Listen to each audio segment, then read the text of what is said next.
Vriende, hartlik welkom. Ons vier Hemelvaart. En wanneer ek dink aan Hemelvaart, dan dink ek aan daardie artikel van die apostoliese geloofsbelijdenis wat sê dat hy het opgevaar na die hemel en sit aan die regterhand van God, die almagtige Vader. Maar wanneer ons dink aan waar lees ons in die Bybel van die Hemelvaart, dan maak ons die ontdekking dat daar is eintlik nie soveel tekste in die Nuwe Testament wat in baie detail oor hierdie gebeure vertel nie. Maar ek dink aan 3 tekste. Markus 16 vers 9. Jesus is opgeneem in die hemel en het gaan sit aan die regterhand van God. Lukas 24 vers 51. Jesus het hulle geseën en nadat hy van hulle geskei is hy opgeneem in die hemel. Handelinge 1 vers 9. Hy is opgeneem en terwyl hulle dit sien, het 'n wolk hom weggeneem. Maar wat sê die Johannes Evangelie hieroor? Die Johannes Evangelie, aan die einde van hierdie evangelie, vertolk nie Jesus se hemelvaart nie, maar die Johannes Evangelie onthou 'n gesprek wat Jesus met sy disippels gehad het. En vanaand wil ek saam met jou daardie gesprek lees en daardie gesprek gebruik om 10 merkers te gee, om sin te maak uit die woorde van Jesus in Johannes 14 van die hemelvaart van Jesus wat kom en hoe pas die hemelvaart in die groter verhaal van Jesus, ons verlosser, in. Kom ons lees saam. Julle moet nie ontsteld wees nie, glo in God, glo ook in my. In die huis van my Vader is daar baie woonplek. As dit nie so was nie, sou ek nie vir julle gesê het, ek gaan om vir julle plek gereed te maak nie. En as ek gegaan het en vir julle plek gereed gemaak het, kom ek terug en sal julle na my toe neem, sodat julle ook kan weet waar ek is. En julle ken die weg na die plek waarheen ek gaan. Thomas sê toe vir hom, Here, ons weet nie waarheen u gaan nie, hoe kan ons dan die weg daarheen ken? En Jesus sê vir hom, ek is die weg, die waarheid en die lewe. Niemand kom na die Vader toe, behalwe deur my nie. As julle my ken, sal julle my Vader ook ken, en van nou af ken julle hom en sien julle hom. Toe sê Filippus vir hom, Here, wys vir ons die Vader, en dit is vir ons genoeg. En Jesus sê vir hom, ek is al so lank by julle, en ken jy my nie, Filippus? Wie my sien, sien die Vader. Hoe kan jy dan sê, wys vir ons die Vader, en dit is vir ons genoeg? Glo jy nie dat ek in die Vader is en die Vader in my nie? Die woorde wat ek met julle praat ek nie uit my eie nie, maar dit kom van die Vader wat in my bly en sy werke doen. Glo in my omdat ek in die Vader is en die Vader in my, of anders, glo op grond van die werke self. Maar dit verseker ek julle. Wie in my glo, sal ook die dinge doen wat ek gedoen het, en hy sal nog groter dinge doen as dit, omdat ek na die Vader toe gaan. Wat julle ook al in my naam vra, dit sal ek doen, sodat die Vader deur die Seun verheerlik kan word. As julle my iets in my naam vra, sal ek dit doen. As julle my liefhet, sal julle my opdragte uitvoer. Ek sal die Vader vra en hy sal vir julle 'n ander voorspraak, 'n parakleet, stuur om vir ewig by julle te wees. Naamlik die Gees van die waarheid. Die wêreld kan hom nie ontvang nie, omdat hulle hom nie sien nie en hulle hom nie ken nie. Maar julle ken hom, omdat hy by julle bly en in julle sal wees. Ek sal julle nie as weeskinders agterlaat nie. Ek kom weer na julle toe. Nog net 'n klein rukkie en dan sien die wêreld my nie meer nie. Maar julle sien my, omdat ek lewe en julle sal lewe. Daardie dag sal julle weet dat ek in die Vader is en julle in my en ek in julle is. Wie my opdragte het en dit uitvoer, dit is hy wat my liefhet. En wie my liefhet, hom sal my Vader ook lief hê, en ek sal hom ook lief hê en my aan hom openbaar.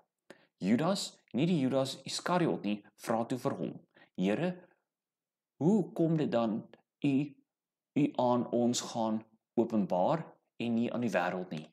Jesus antwoord hom, as iemand my liefhet, sal hy my woorde ter harte neem. en my Vader sal hom lief hê. En ons sal na hom toe kom en by hom woon. Wie my nie liefhet nie, neem my woorde nie ter harte nie. En die woorde wat julle hoor, is nie myne nie, maar die Vader se wat my gestuur het. Dit sê ek vir julle terwyl ek nog by julle bly. En wanneer die Vader in my naam die voorspraak, die Heilige Gees stuur, sal hy julle alles leer en julle herinner aan alles wat ek vir julle gesê het. Vrede laat ek vir julle na. My vrede gee ek vir julle. Die vrede wat ek vir julle gee, is nie die soort wat die wêreld gee nie. Julle moenie ontsteld wees nie en julle moet ook nie bang wees nie.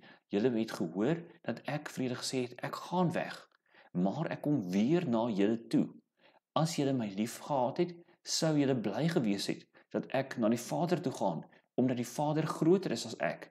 En nou sê ek dit vir julle voordat dit gebeur, sodat julle kan glo wanneer dit gebeur. Ek sal nie meer lank met julle kan praat nie, want die owerste van die wêreld is aan die kom. Hy het geen mag oor my nie, maar die wêreld moet weet dat ek die Vader liefhet en daarom doen wat die Vader my beveel het. Wanneer ons vanaand sin maak van die woorde van Jesus, hierdie gesprek, 'n afskeidsgesprek tussen Jesus en sy disippels, dan is daar 10 vrae wat ons kan antwoord wat ons help om die hemelvaart van Jesus binne perspektief te plaas. Die eerste vraag wat die hemelvaart vir ons vra is, wie is Jesus? Wanneer ons in die kerklike jaar hier is, by hemelvaart, dan kyk ons terug op dit wat gebeur het van Advent, die uitsien, die afwagting dat Jesus gebore sou word. Kersfees wat Jesus se geboorte op aarde beklemtoon. Epifanie, hierdie Jesus is meer as 'n mens, hy is God.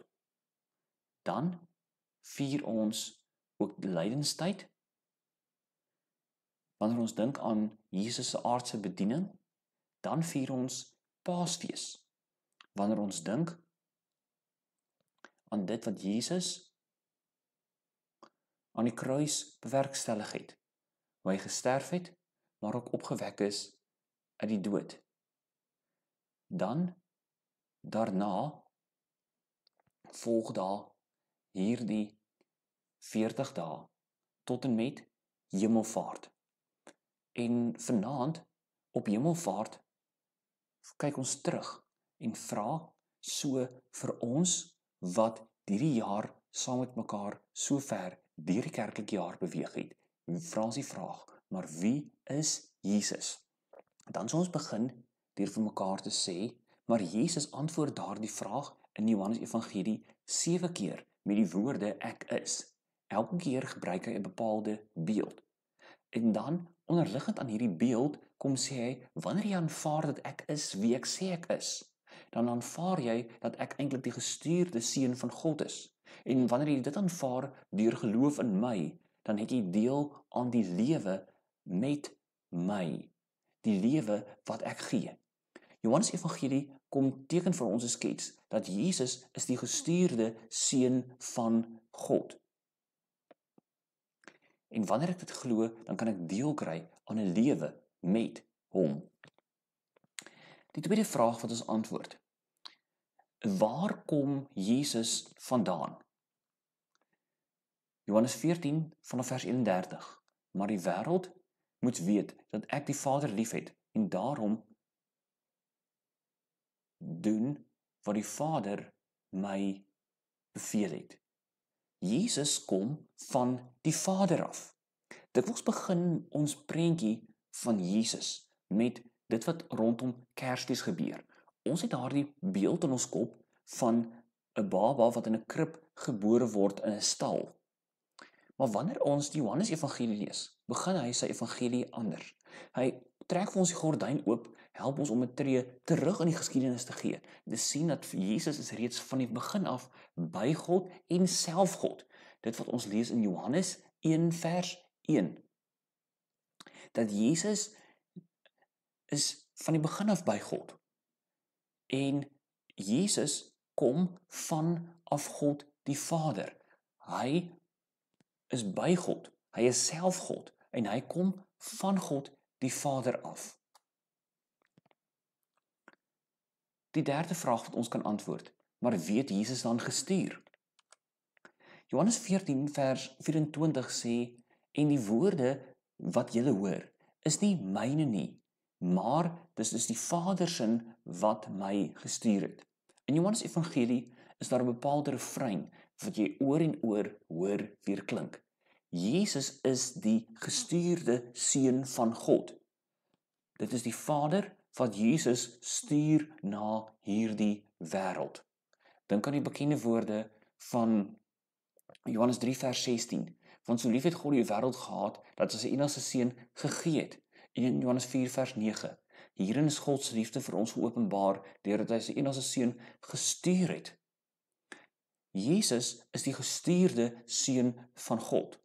Hy wat van ewigheid af by God die Vader is, word deur God die Vader gestuur na hierdie wêreld toe. En daarom het Jesus na hierdie wêreld gekom. So waarvoor het Jesus dan na hierdie wêreld gekom? Johannes 14 vers 7. As julle my ken, sal julle die Vader ook ken, en van nou af ken julle hom en sien julle hom. Jesus het gekom om vir ons die deur na God toe oop te maak. Jesus het gekom om aan 'n kruis te bloei. Waar Paulus die kruis sien as 'n skande, sien Johannes dit as 'n verhoging. Johannes kyk nie na die kruis en sê Jesus word verneder nie. Nee, Johannes sê Jesus word verhoog. Vir Johannes is dit die hoogtepunt wanneer die tyd aanbreek. 'n Woord wat Johannes graag gebruik is wanneer Jesus verhoog sal word aan die kruis, wanneer mense sal besef deur sy kruisdood en deur sy opstanding dat hy werklik God is. En wanneer hulle dit besef, verstaan hulle hoe hy die deur vir hulle na God toe oopmaak. En nou kom sê Jesus, as julle my ken, dan sal julle die Vader ook ken. Want net in die vorige vers het hy gesê dat ek is die weg na die Vader toe.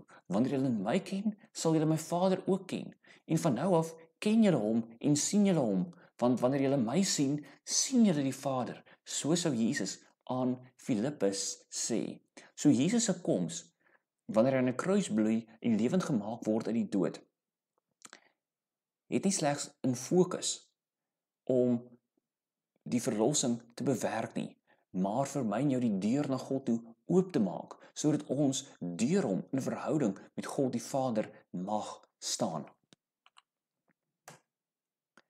Die 5de vraag, so wanneer Jesus op aarde is en ons hoor hy is op pad, hy sê vir sy disippels, hy gaan nie meer lank hier wees nie. Presies waarheen is Jesus dan op pad? Johannes 14 vers 28. As julle my liefhet, sou julle bly gewees het dat ek na die Vader toe gaan, omdat die Vader groter is as ek. Jy sien, Jesus is nie slegs die een wat deur God die Vader gestuur is nie. Maar nou sê hy, ek gaan terug na God die Vader toe.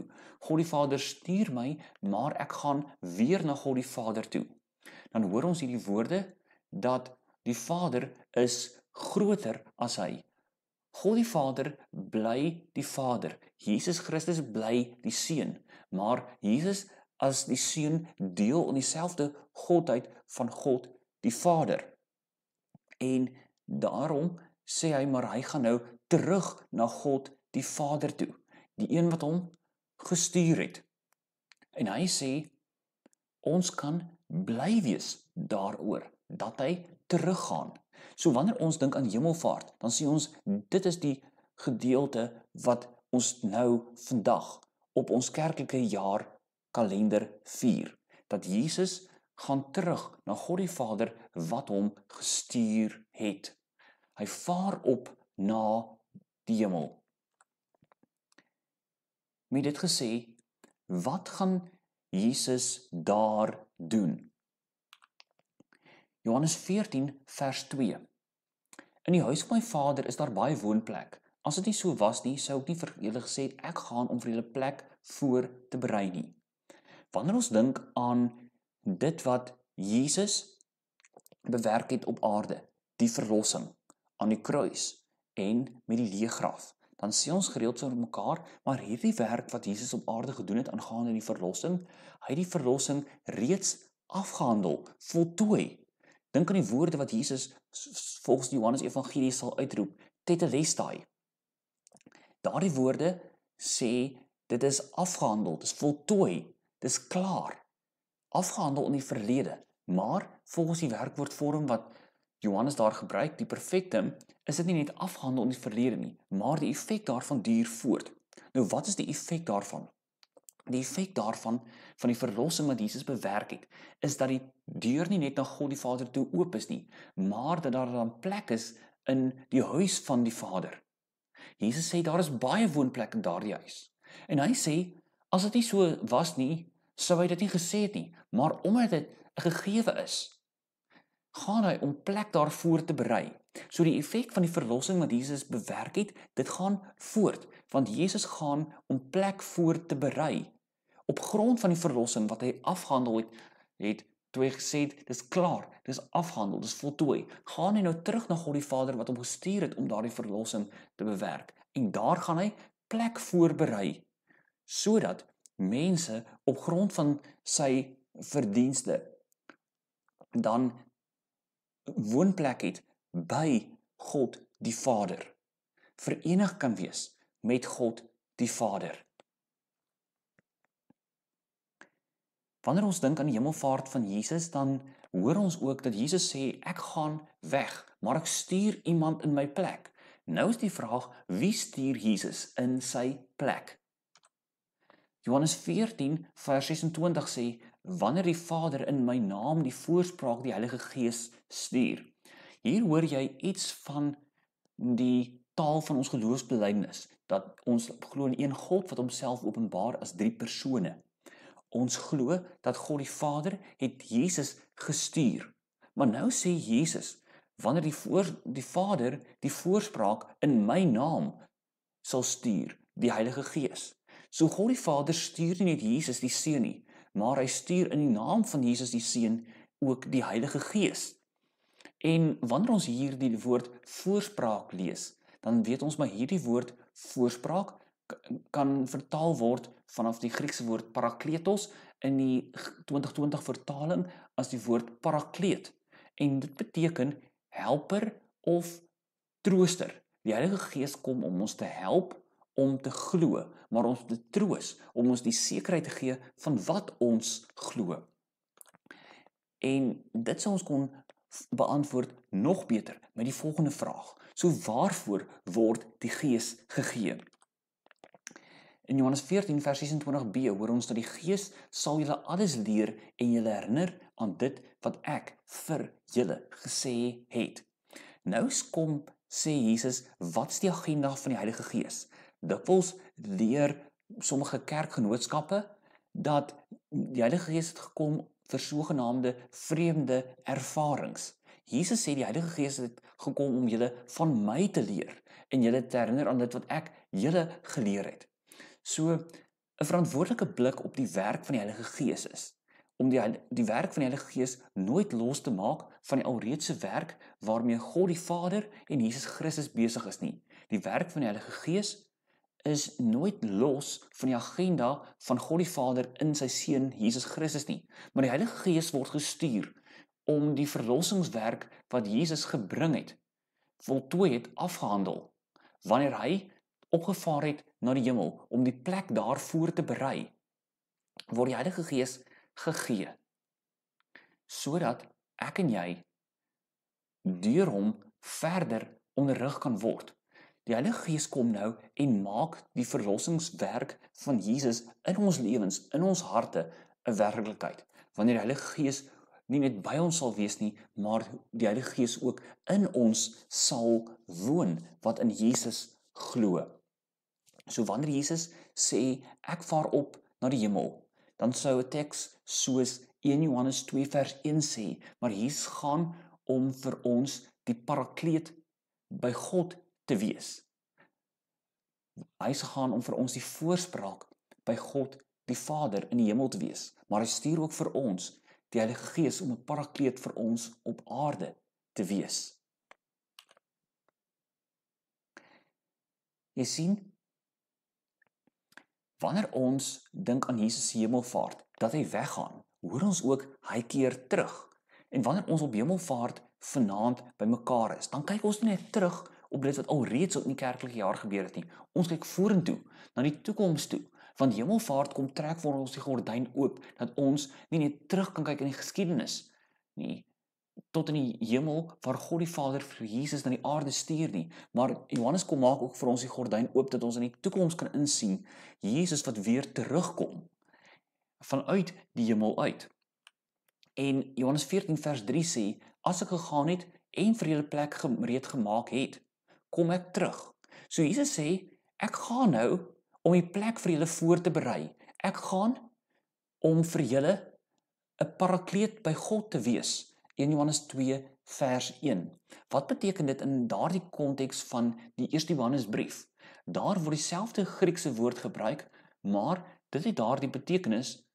Anders is Johannes 14, waar Jesus praat oor die Heilige Gees.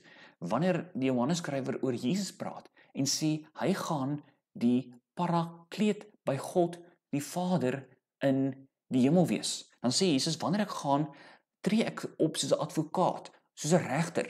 Jesus kom stel ons saak namens ons voor God. Hy tree vir ons in. Hy pleit vir ons. Hy maak vir ons 'n plek gereed op grond van dit wat hy gedoen het, op grond van wie hy is.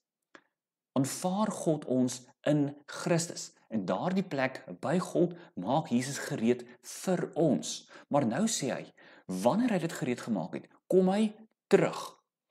En nou sal ons mekaar kon sê, so het ons nodig om ons ore uit te leen aan elke iemand, 'n sogenaamde profeet wat een of ander openbaring gekry het aangaande wanneer Jesus terugkom en vir ons wil verwar en met allerlei datums en voorspellings. O nee, ons weet Jesus kom terug wanneer hy die plek vir ons gereed gemaak het. Dan sal Jesus terugkom. So leer Johannes Evangelie ons.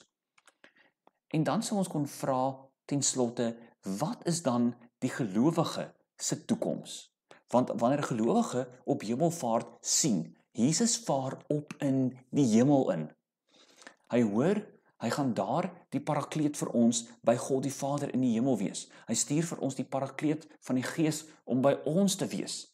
En Johannes kom trek vir ons die gordyn oop om te sê, hierdie Jesus kom weer terug. Ons onthou die woorde daar by die hemelvaart toe die disippels gehoor het, soos Lukas Handelinge dit vir ons opgeteken het, dat Jesus sal, net soos hy weer opgevaar het in die hemel, weer terugkeer na die aarde. Net so sal julle hom weer sien terugkeer.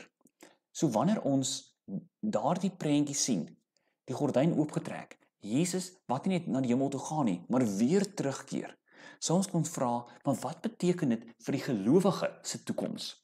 Vir die gelowige se toekoms, Johannes 14 vers 3 hoor ons, en ek sal julle na my toe neem, sodat julle kan weet waar ek is. Jesus sê, voor hy opvaar na die hemel, soos Matteus Evangelie sy laaste woorde opteken. En onthou, ek is by julle al die dae tot die volëinding van die wêreld. Maar nou sê Jesus, ek is nie net by julle nie, ek gaan julle kom haal, sodat julle kan weet waar ek is. Ek dink ook aan die woorde van Paulus, daar in 1 Tessalonisense hoofstuk 4 vers 17, wanneer hy vertel, wanneer Jesus weer kom, hoe ons saam met hom sal wees vir altyd. En dan gee die opdrag, troos mekaar met hierdie woorde. Jy sien, medegelowige, die evangelie boodskap kan my en jou vertroos, wanneer ek in Jesus is, nou wanneer ek lewe, of wanneer ek sterwe, of wanneer Jesus weerkom, is ek steeds in hom en hy in my. Maar wanneer ek buite Christus is, behoort die evangelie boodskap my te verontrus, om vir my te sê, maar buite Christus is ek verlore, maar binne Christus is ek gered. is ek ingereken in die genade van God en sy Seun Jesus Christus. Ek sluit af met die woorde van die Johannesbrief wat sê in 1 Johannes 5 vers 13, hierdie brief skryf ek aan julle sodat julle kan seker weet dat julle wat in Jesus glo, het die ewige lewe. Hemelvaart help ons nie net om terug te kyk nie. Hemelvaart help ons om met verwagting vorentoe te kyk. Want ons weet, hierdie Jesus, net soos hy van ons al weggeneem is, sal weer terugkeer. En daarom kan ons met verwagting uitsien en met verwagting lewe. Wanneer ons weet, Jesus is ons koning, hy regeer en hy kom weer. Mag ek en jy hemelvaart gebruik om te onthou wie is Jesus. Hy is die gestuurde van God. Hy het nie net gekom nie, maar hy kom weer. En daarom kyk ons nie net met verwagting op na die hemel waarna Jesus gegaan het nie, maar ons kyk met verwagting en verlange dat Jesus weer gaan kom. Maar intussen het ons op aarde die geleentheid om mense op te roep om in Jesus Christus, die Seun van God, te mag glo. Amen.